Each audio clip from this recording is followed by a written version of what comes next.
At the start of December 2017, 14 employees spanning across several departments joined together to become members of the Equity Inclusion Workgroup. The workgroup was led and facilitated by our E&I chairperson, Marcus Maceo. The workgroup was charged with meeting twice a month over a 6-month period to complete an organization-wide cultural responsiveness self-assessment. Maceo introduced the workgroup to the Protocol for Culturally Responsive Organizations, an assessment tool created by Dr. Ann Curry Stevens, who is the founder of the Center for Advancing Racial Equity, which was founded in 2012. The protocol was designed to help us gather a holistic snapshot of our policies and practices as it relates to cultural responsiveness and racial equity. The protocol is evidence-based and rooted in the belief that no single organization, department, program, or strategy will remedy a community's inequities. Cultural responsiveness is described as the capacity for us to respond to issues within the diverse communities in which we serve.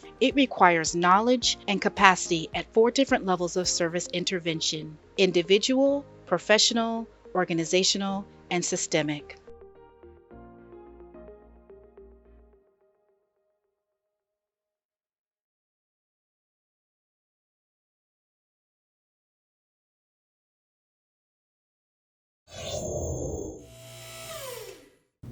Hello, we are here on this 15th day of January 2019, the Sound Generations Equity Inclusion Workgroup, to adopt into policy the Equity Inclusion Work Plan and 2 policies that will entrench equity inclusion work into the fabric of this organization.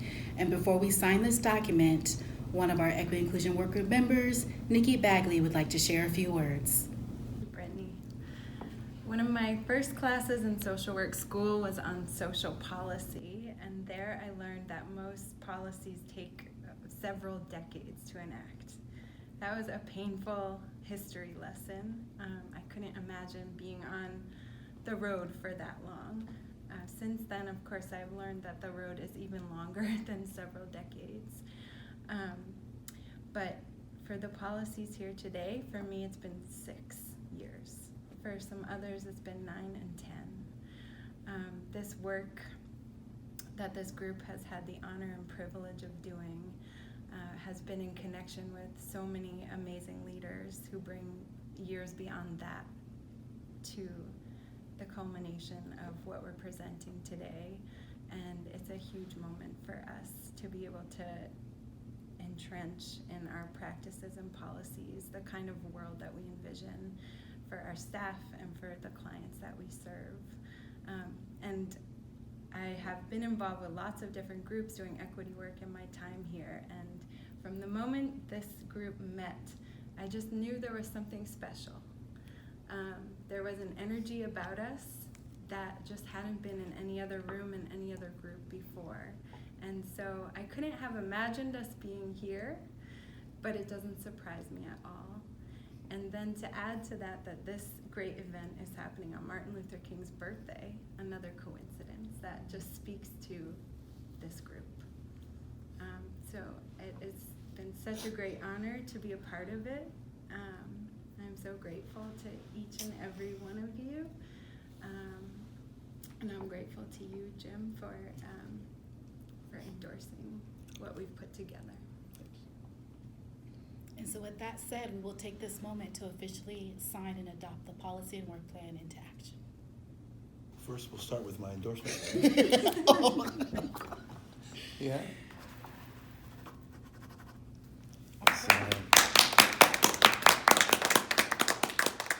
We will now be signing the work plan.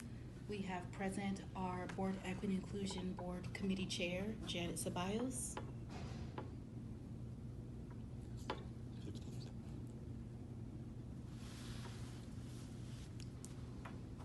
Our CEO and fearless leader, Jim Wigfall.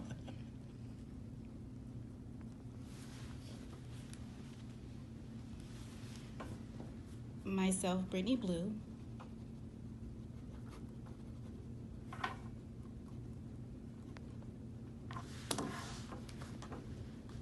And our Equity Inclusion Chairman and Leader, Mr. Marcus Maceo.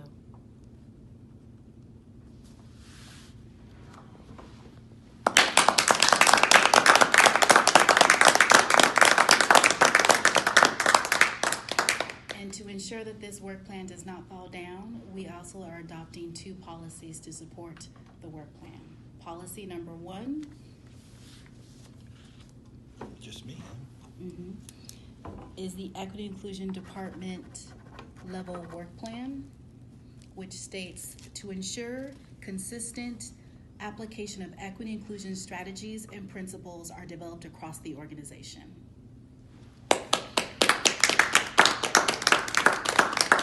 And policy number 2 is the Equity Inclusion Committee formation to ensure clarity and understanding on the structure, governing, and formation of the Equity Inclusion Committee across the organization.